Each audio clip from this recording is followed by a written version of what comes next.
Humanist history before Europe. Follow our most evolved philosophy from its first civilization through to its birth in the Enlightenment and rebirth today as wellness and spirituality. Written by Chirag Patel and Rishabh Prasad. Narrated by Chirag Patel. Introduction. Humanism has a history and tradition as long and as complex as any major religion, and older than most religions. It has traced a conceptual path around Eurasia, holding on to remnants of each place. Secular humanism has hidden much of this history from us. In insisting that humanism is a science-based, post-enlightenment European project, it has left us without the core spiritual and social components that humanism's rich history has left us. This book aims to redress the balance by exploring humanism's path from China, through India, the Middle East, Northern Africa, and finally into Europe. A historical overview of humanism's movement. This book argues that a single strand of thought has existed for the last 3,000 years, moving between cultures and picking up iterative development in the process. The main evolutions were 1. A spiritual strand that develops in India, primarily through Buddhism. 2. A social construct that develops in China from Taoism and through Confucianism. 3. A judicial system that develops in the Middle East. 4. A secular socio-political mode that develops in Western Europe. These are explored in the relevant chapters, being 1. The real history of humanism, 600 BCE to 1600 CE. There is a common and continuous Eurasian tradition of humanism from around 600 BCE.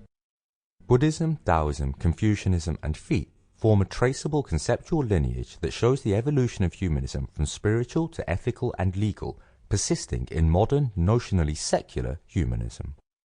2. Spiritual humanism, 600 BCE to 200 CE. The first humanist cultures were born under Buddhism and Taoism, rejecting the metaphysical but retaining the spiritual. This created a model for humanism that is largely lacking in secular humanist discourse. 3. Confucianism as the source of humanist ethics, 200 to 700 CE.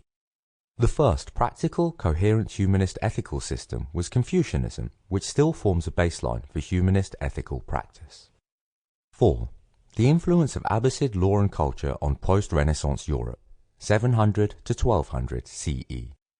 The culture that was born in the Renaissance, and in which humanism is deeply embedded, in fact originated in the Middle East.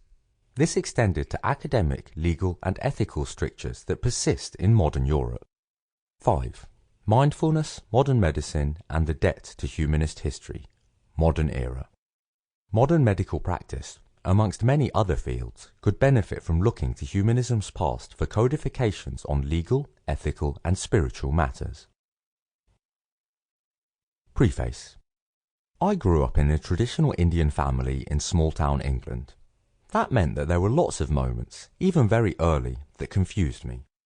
At home, religion was a matter of personal faith and daily routine, but the culture around me told me that all religion was like the worst parts of Christianity, all about authority and power instead of faith and community. On the other hand, I'd hear ideas that I was told were new, or purely Western in their origin, which were centuries, if not millennia, old when I found their equivalents in Indian philosophy and religion. From very early, I'd speak to Rishabh about this. We met at school and came from similarly traditional backgrounds. As we talked about our discomforts with both Hinduism and the Christianity that was imposed on us, we realized we were humanists. More than that, we were spiritual humanists, who believed that there is a role for faith and ritual in the deepest parts of being human. Neither of us was ever entirely happy with being called humanists, because the behaviors that were associated with it are the same ones that were described 4,000 years ago in the Vedas. The problem was that the dominant version of humanism we were presented with was violently resistant to that kind of idea. Going to university around the millennium meant that Dawkins and Hitchens were ascendant stars, and they set a dialogue that seemed determined to throw the baby out with the bathwater.